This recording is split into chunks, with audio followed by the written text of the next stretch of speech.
Welcome to your daily dose of theological German. We are on installment number 3 of this new work here, the Cult Theology of the Letter to the Hebrews. This is by Gäbel. And we are going to just jump right into it. Another easy sentence today-ish.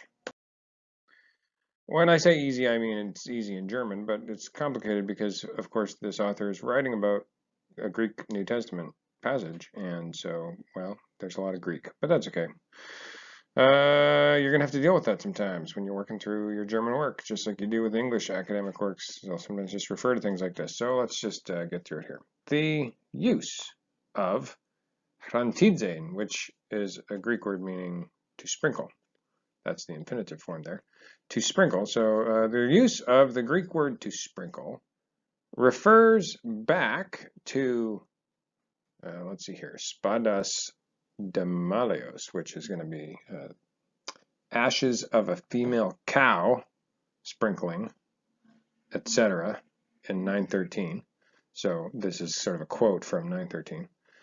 And forwards, you got to pick up this verb again, so it refers back to this phrase in verse 9:13, and it refers forward to Haima, blood, sprinkled blood in 12:24. So basically, in his opening comments about 10:22, which is the context here, Gäbel is talking about 10:22 and the use of this Greek word to sprinkle, and he's saying it's referring backwards to the sprinkling of ashes of a female cow, etc. in 9:13, and forward to the sprinkled blood of Jesus referred to in 12:24. So he's making that connection in the discourse. And that's basically it. So it's an easy German sentence, but it has some Greek stuff. And I actually want to point out something about this Greek, because you're going to run into this kind of thing, and you got to know how to figure it out. So first of all, the German. Nothing too complicated here. I think this is one of the first times I've seen a sentence in our episodes where the subject is actually the first thing in the sentence. Look at this. The use. What a nice thing. The subject. And then, of course, you got this phrase modifying it. That's okay, though. The use of phrantizein. Perfect. What a nice subject. Then you have a verb in the nice conjugated position. There's no auxiliaries. There's no nothing. This is like the simplest German sentence you could get, but then there's all this Greek in here.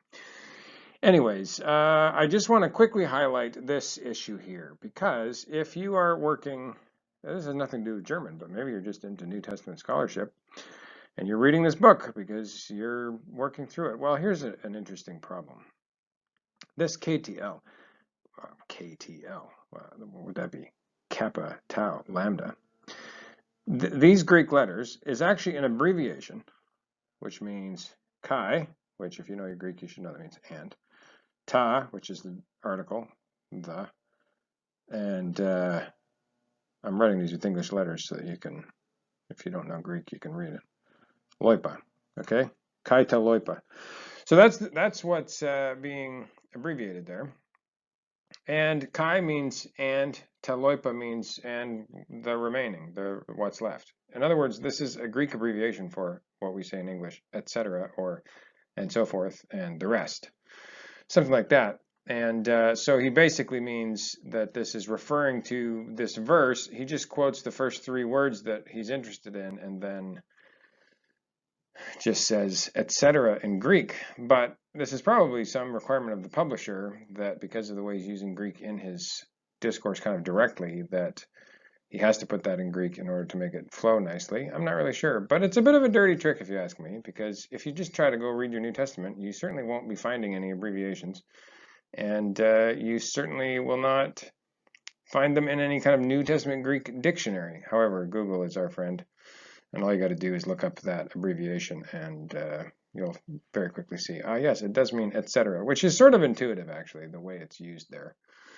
But in any case, that's not so much about German, but just an interesting thing that a German author has done with Greek in their text by using the Greek for the etc. as opposed to the German. As always, thank you for watching, and I hope you found that video helpful. Please do subscribe and like and share, and we will see you next time. And I do promise you, the sentences are about to get very German.